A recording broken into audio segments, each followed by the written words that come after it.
Hi, my name is Yaslin and I'm in the Made in Hackney local food kitchen, and today I'm going to be showing you how to make seasonal kimchi.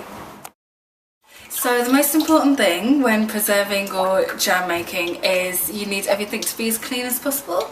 So your hands, any utensils you're using, and especially the jars or containers that you'll be storing your preserve in. The first process of that is to leave them in some hot soapy water just to soak for a little while. And then once we've done that, we rinse them off and then we move them to the oven, and we're going to sterilise them in the oven at 140 degrees for 20 to 30 minutes. So today we're going to be making kimchi, and kimchi is a traditional Korean ferment and it's becoming quite popular in Britain, and it's super easy to make and super cheap to make as well. Today we're going to be using carrots, cabbage, turnips and kohlrabi. And that's because they're in season at the moment in the UK.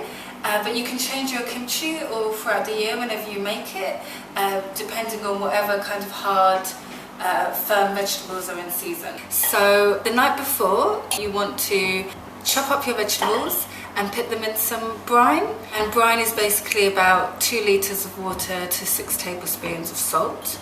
And we just want to slice everything in kind of chunky pieces. We're going to put our vegetables in the brine and leave it overnight with a plate to weigh it down. So here's our vegetables that we soaked in brine for 8 hours, and we used a lid to weigh down the top just to help the vegetables kind of stay in the brine. And you can have massive pieces of vegetables or you could have slightly smaller ones, whatever takes your fancy. We want to save our brine because we're going to use that for our kimchi paste. So down here I have another bowl with a sieve on top, and I'm just going to pour the brine and vegetables into there.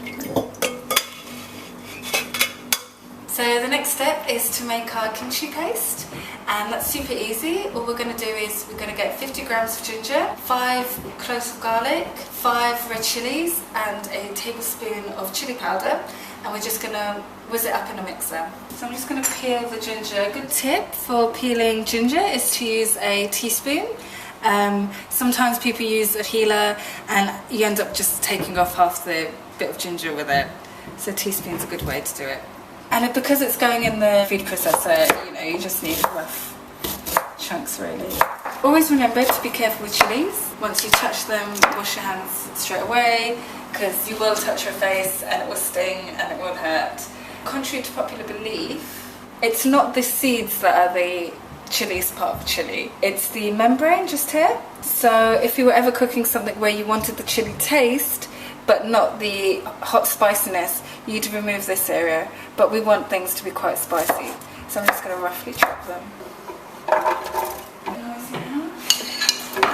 And we're just going to blitz this up, and then we're going to slowly add a bit of the brine that we reserved from earlier to loosen up. Always start with less liquid than you think you're going to need. So I'm just adding kind of a tablespoon at a time. So that's quite a good consistency.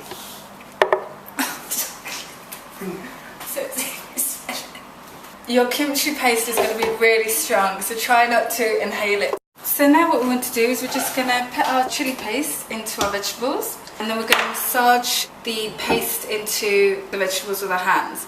So it's really important, if you've got any cuts or grazes on your hands, to wear gloves, because it will go into your fingers and it will hurt a lot and it won't be very hygienic either.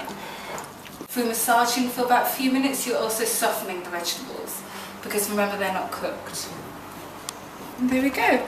And then straight away wash your hands with some soapy water. So now the kimchi, you need to let it breathe, so you need to leave about a 4 centimetre gap at the top. And you're kind of pushing down the vegetables as you go along, because you don't really want too many gaps. And I'm just going to push all this down again. And this is a 2 litre Parfait jar. So it's perfect for kimchi because you want a big jar to start off with kimchi, then we're going to decant it into smaller jars. We're going to leave our jar of kimchi at room temperature for 4 to 8 days. And it's really important that you burp your kimchi, similar to sauerkraut. You burp your kimchi every day, and that just involves just opening your jar, letting some air out, and once all the air's gone, you can close it up again. If you don't burp your jar every day, your jar will explode. So it's very important. And every 4 days you can taste your kimchi just for sourness and taste. And once it's got to the flavour that you like, then you can decant it to a smaller jar. As you can see, the vegetables will look more softened and they will kind of stuck together a bit more. And then we can close that up, and that's the jar that can stay in the fridge. And it will last for about 9 months.